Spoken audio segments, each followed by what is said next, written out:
begini, di pewayangan itu ada seorang tokoh yang dia memilih turun ke bumi dibanding tinggal di alam langit yang disebut dengan alamnya para dewa.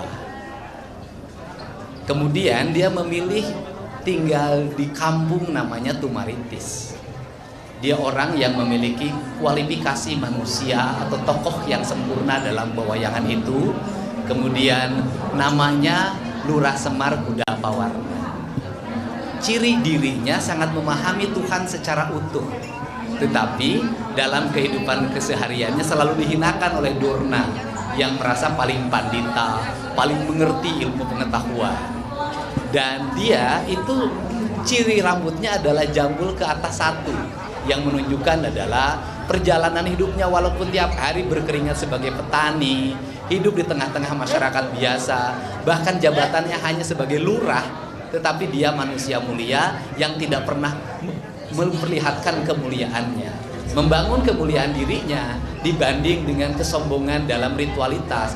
Dia memilih menjadi manusia yang berguna, menanam padi, memelihara ikan, memelihara domba, memelihara sapi, membangun desa sehingga desa itu menjadi desa yang memiliki kemakmuran, gemah ripah repeh rapi, ngahnang ngahning, bro di juru bro di pantung ngalayah di tengah imah, buncir leit loba duit, reaketan reaketon, di bibir aya si jabrik, di kolong aya si jago, naparango si jago. Itu.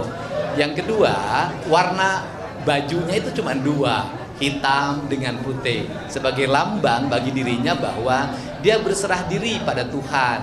Tetapi dalam kehidupan kesehariannya dia tunduk pada hukumnya tanah, tunduk pada hukumnya air, tunduk pada hukumnya cahaya, dan tunduk pada hukumnya angin atau udara. Maka anaknya itu mukanya ada yang berwarna merah namanya cepot astrajinga, ada yang berwarna kuning namanya udawala, dan ada yang berwarna putih namanya nalagare. Itu prinsip-prinsip yang saya sampaikan ke depan publik melalui pendekatan filosofi pakaian yang saya pakai hari ini.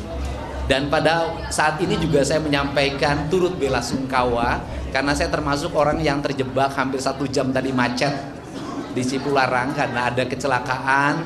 Semoga keluarganya dikuatkan, yang meninggalnya diterima seluruh amal ibadahnya dan diampuni dosanya, serta pembelajaran penting ke depan bahwa transportasi darat harus menjadi bahan perhatian bagi kita. Tidak boleh lagi truk dalam keadaan usia tua, kemudian standarisasinya sudah tidak terpenuhi, masih mengangkut muatan dengan jumlah yang sangat tinggi.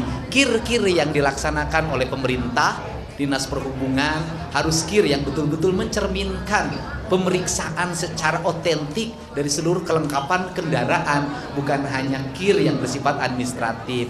Ban-bannya harus diperhatikan karena pengalaman saya dalam setiap hari ketika masuk tol, pasti saya menemukan truk bus yang bannya pecah.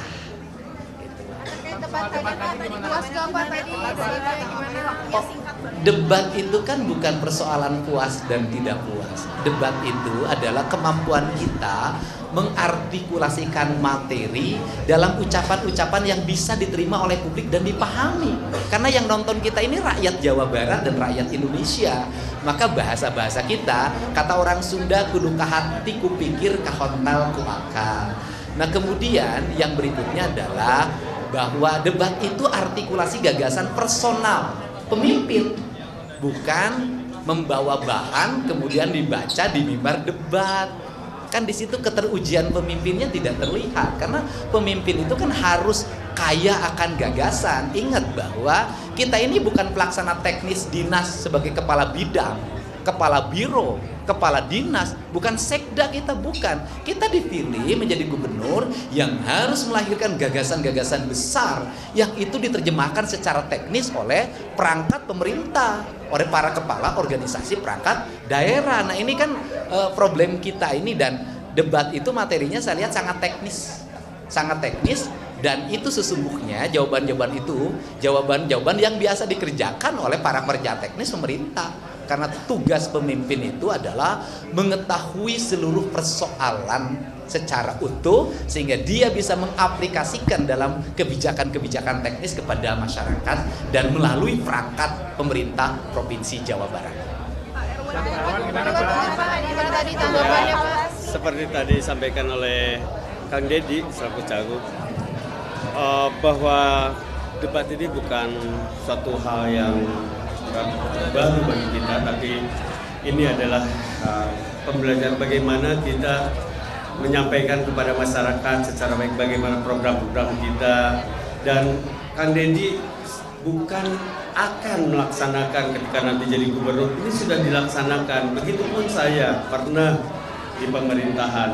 Jadi bagaimana nanti ke depan ketika kami sudah terpilih, kami pun akan terus dekat dengan masyarakat. Kami akan lebih sering di masyarakat dibanding duduk di belakang meja. Duduk di kursi belakang meja itu bukan kebiasaan kami, tapi kami lebih sering ke masyarakat, selesaikan persoalan yang ada di masyarakat secara langsung. Jadi tidak lagi kami bawa ke meja kerja sehingga bertumpuk, lupa apa yang disampaikan oleh masyarakat. Insya Allah kami dengan Kang Deddy akan selalu turun ke masyarakat dengan program-program kami, visi misi kami Jabar Istimewa. Terima kasih. Ya sebenarnya kan kalau waktu yang memiliki keterbatasan, saya kan harus mengejar intonasi bahasa dengan waktu cepat untuk bisa menyampaikan pokok pikiran.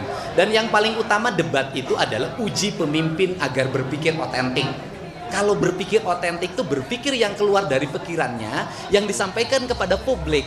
Bahan bacaan yang ada di rumah itu adalah hanya bacaan-bacaan literasi yang tidak dibawa dalam ketika ujian. Karena kalau ujian kan tidak boleh buat catatan.